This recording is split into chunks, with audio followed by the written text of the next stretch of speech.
कमजोर हुई अमेरिकी फौज, सीधा रिपोर्ट आपकी स्क्रीन पर पढ़ लीजिए। खबर ये कंफर्म है कि इस 12-13 दिन की जंग में अमेरिका ने सबसे ज्यादा टॉमहॉक और अंधाधुन हथियार ईरान के खिलाफ इस्तेमाल करके इतने हथियार अपने खत्म कर दिए हैं कि आने वाले कई सालों में अमेरिकी नेवी कमजोर हो गई है। यहां तक कि इतने हथियार वो तेजी से बनाता नहीं जितने ज्यादा तेजी से उसने हथियार खत्म कर दिए हैं। अमेरिका के हथियार खानों पर, कंपनियों पर प्रेशर बन गया है कि इतने हथियार तो तुम बनाओगे नहीं जितने खत्म कर दिए हैं और जितनी तेजी से खत्म किए हैं। हजरात, यहां पर याद रखिएगा एक बात, जिन्होंने माना था इजराइल को फादरलैंड, जिन्होंने माना था इजराइल को अपना फादरलैंड, जरा देखो ध्यान से मेरी जान, फट गई उनकी गे। ईरान ने 200 लोगों को गिरफ्तार किया है ईरान के अंदर से ही, जो विदेशी ग्रुप अमेरिका और इजराइल के लिए जासूसी कर रहे थे। और जासूस से याद आया कि नाम से पहचाने जाते हैं, अब तो धर्म से भी पहचान लो। ये तो प्रोपेगेंडा है कि मुसलमान गद्दार होते हैं, असल में तो हिंदू ही गद्दार निकलता है। इस गद्दार को आपने पहचाना?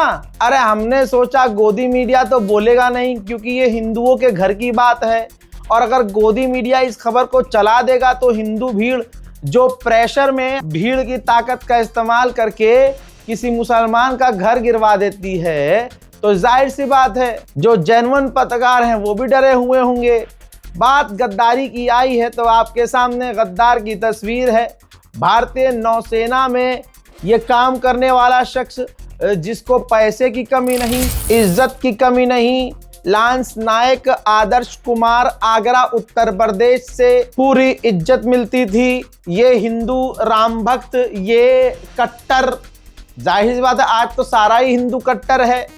हजरात मोहतरम, हमारी भारत की कमाल की एजेंसियों ने इसे गिरफ्तार किया है और सबूत इसके पास से बरामद हुए हैं कि यह भारत माँ के साथ गद्दारी करते हुए पाकिस्तान के लिए जासूसी कर रहा था। नौसेना में होते हुए, नौसेना में भारत के आम मुसलमान पर इल्ज़ाम लगाया जाता है कि भाई साहब आप गद्दार हैं, लेकिन हिंदुओं से ये नहीं कहा जाता कि तुम तो सेना में हो तब भी गद्दारी कर रहे हो। अभी तो उस यूट्यूबर गद्दार को हम भूले ही नहीं जिसने ऑपरेशन सिंदूर में भारत का उल्टा ऑपरेशन करवाने की कोशिश की थी। ज्योति मल्होत्रा, जिसका नाम है, अंधभक्तों की बहन है, हिंदू, प्राउड हिंदू है, उसने पाकिस्तान की किस तरह से मदद की ये सरकार खुद बता चुकी है। ये हमारे कोर्ट में क्लियर हो चुका है। लेकिन आज के दोगले हिंदुओं को सिर्फ मुसलमान गद्दार नजर आता है। ठीक है, तुम इजराइल को अपना फादरलैंड मानो क्योंकि तुम्हारी यही औकात है। भारत है मदरलैंड और इजराइल फादरलैंड। मोदी के हिसाब से बड़ी मोहब्बत से अंधभक्त हो गए नाजायज लैंड। नाजायज औलाद। आगे बढ़ते हैं। उधर चाइना ने ईरान को $2 लाख की ह्यूमैनिटेरियन मदद दी है। इसे कहते हैं दोस्ती। रशिया, ईरान और चाइना दोस्ती निभा रहे हैं। दोस्त इसी तरह से हम भी थे। मोदी ने ट्रंप से दोस्ती की, ट्रंप ने मुंह पर थूक दिया और भारत को बार बार जलील किया। मोदी ने अमेरिका को पटाने और खुश करने के चक्कर में न जाने क्या क्या किया। रिपोर्ट बहुत तरह की है कि भाई इजराइल जाकर नाचे भी, डांस भी किया। एप्स्टीन फाइल में बहुत खुलकर नाम है मोदी का। ठीक, ये बातें कही जा रही हैं और विपक्ष तो क्लियर ही कह रहा है, लेकिन जो दिख रही है बातें आप देखिए। मोदी ने उम्मीद की कि वफादार हमारा ट्रंप होगा। नमस्ते दो लंड ट्रंप करा उन्होंने, खूब पैसा खर्च करे भारत में। आज हुआ क्या? भारत के खिलाफ और खुद भारत के माननीय प्रधानमंत्री का अपमान करता है ट्रंप। एक तरफ कहता है Modi is very good man, Modi is my friend, और अगले ही दिन वो उल्टी सीधी हरकत कर देता है। भारत के खिलाफ जांच, भारत पर टैरिफ, भारत के लोगों को उल्टा सीधा बोल देना, ये तमाम वो चीजें करता है। फिर एक तो हमसे तो निभा नहीं रहा, ऊपर से हमारी दोस्ती रशिया से खराब करवा दी, हमारी दोस्ती ईरान से खराब करवा दी। अगला आदमी डर के मारे दोस्ती खराब करके ही बैठ गया और फुल अकड़ में बैठा हुआ था कि हम तो नहीं करेंगे बात ईरान से। एक आदमी को खुश करूंगा मैं, सिर्फ ट्रम्प को खुश करूंगा। सिर्फ ट्रम्प को खुश करूंगा। नहीं। अब ट्वीट तक नहीं किया था खामनाई की मौत पर, उनकी शहादत पर, अब ये गए हैं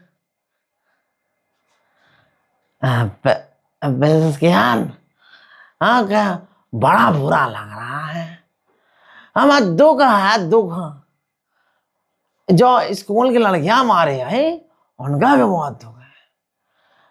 नहीं हम तो जंग के साथ है नहीं, अरे हम तो चाहते हैं शांति से निपट जाए।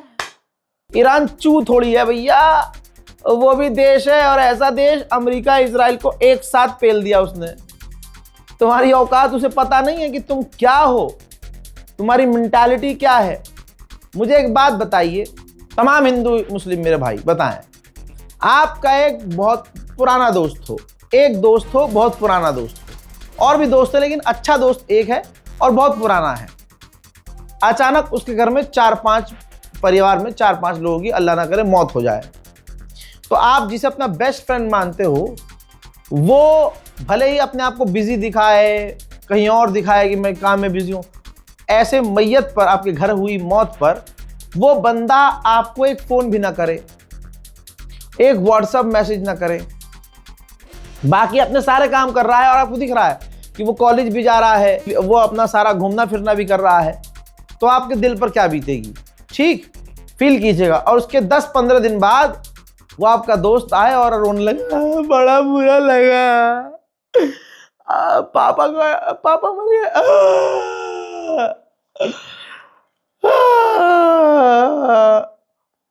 बड़ा बुरा लगा, तो आप समझ नहीं जाओगे कि ये फर्जीपना कर रहा है। फिर आपके दिमाग में आ जाएगा कि ये तो दोस्त है ही नहीं, ये तो गद्दार है। अच्छा, आया क्यों? आया इसलिए कि जो आपका दोस्त है, नकली गद्दार दोस्त, उसका घर आपके घर के 8-10 घर बाद है, और उसके घर जाने के लिए आपकी ये गली क्रॉस करनी ही पड़ेगी। तो इसने सोचा, आपके उस गद्दार दोस्त ने, कि भाई आज नहीं तो कल सामना होगा इससे, तो भैया हाय हेलो कर लो, वरना ये हमारी गाड़ी भी नहीं निकलने देगा, क्योंकि गली आगे से बंद है, ना हमारी गाड़ी जाने देगा, और आना जाना भी होगा, सामना भी होगा, और यहां तो वो गाड़ी लगने नहीं देगा। इसलिए वो बहुत बुरा हुआ यार,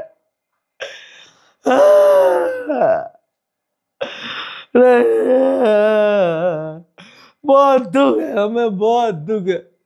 अब निकलने देगा गाड़ी हमारी? हाँ नहीं देगा, और होना पड़ेगा। अरे ईरान समझ गया है कि तुम्हें अब अपने इस इलाके से तेल निकालना है अपना, लेकिन ये हार इस पूरी जंग में मोदी की है।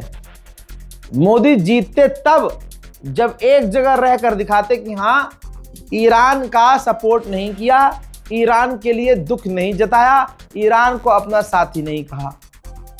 ये तमाम चीजें मोदी जी ने एकदम एक झटके कर दी, बोल दी।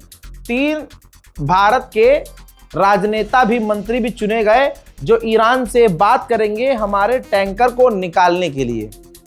ईरान चालाक है, समझदार है, वो बिल्कुल बढ़िया ट्रीट करेगा, ऐसी बात नहीं है, बेवकूफ नहीं ईरान मोदी को बहुत अच्छे से समझता है, समझ रहे हो आप जी। तो ये हालात हैं। काश हम ईमानदारी से ईरान से दोस्ती निभाते, तो जिस तरह से अंधाधुंध तेल चीन ईरान से ले रहा है, ईरान हमको भी अंधाधुंध तेल देता। ईरान के खतरनाक हमलों में ओमान के अंदर 2 लोग मारे गए हैं, रिपोर्ट कंफर्म है। उधर सऊदी अरब ने कहा कि हमने ईरान के 8 ड्रोन इंटरसेप्ट किए हैं। किसी भी पॉइंट पर अंधभक्तों के बाप की और अंधभक्तों की जीत नहीं हो रही है, सबको ईरान ने मुंह पकड़कर मुद्द दिया है उनके मुंह में। अमेरिकी रिपोर्ट कह रही है, देख लो फादरलैंड की नाजायज औलादो, देख लो। अमेरिकी चैनल क्लेम कर रहे हैं कि ईरान ने अपना एनरिच यूरेनियम निकाल लिया है वहां से, और निकालने के बाद पहाड़ों में कहीं छुपा दिया है, जिसको ढूंढ पाना मुश्किल है। दोस्तों, अब तक $15 बिलियन का गल्फ देशों को तेल का नुकसान हो चुका है। जलवा देखो जलवा। अंधभक्तों, तुम्हारी औकात नाली के कीड़े से भी गई गुजरी है। नहीं, मर गया। तुम्हारा बाप जिंदा है, कुछ उखाड़ के दिखवा दो सुअरो। कामनाई की फोटो जला रहे थे, मूत रहे थे। मूत तो तुम्हारा निकलता ही है मुसलमान को देखकर, यही तो ताकत है। मूत तो, और फर्क घंटा कुछ नहीं पड़ा। हुआ ये कि तुम्हारा बाप रोता रोता खुद पहुंचा।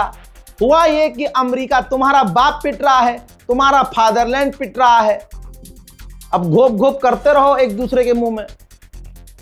सच्चाई और फैक्ट क्या है वो सुनिए दोस्तों, आप मजा लीजिए आप। भाई, रशिया के ऊपर से टेम्परेरी अमेरिका ने पाबंदी हटा दी है कि अब जो देश रूस से तेल लेना चाहते हैं वो ले लें।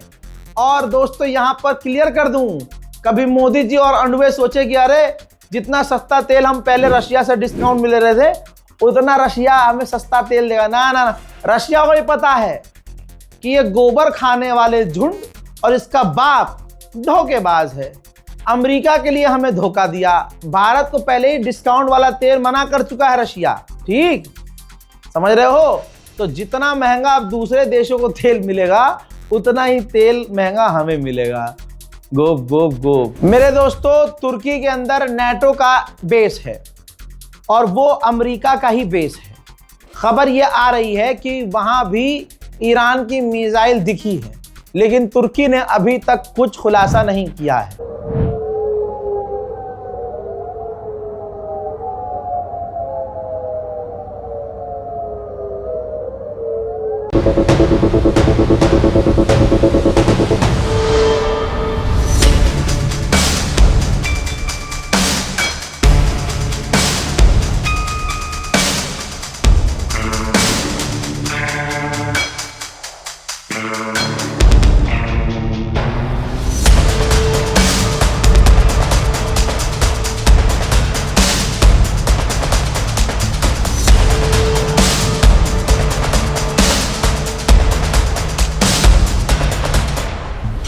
मेरे दोस्तों, अंधभक्तों को बजाते रहिए, इनके मुंह में मूतते रहिए। इस रिपोर्ट को शेयर कीजिए और इंतजार कीजिए मेरी अगली अपडेट का। जय हिंद।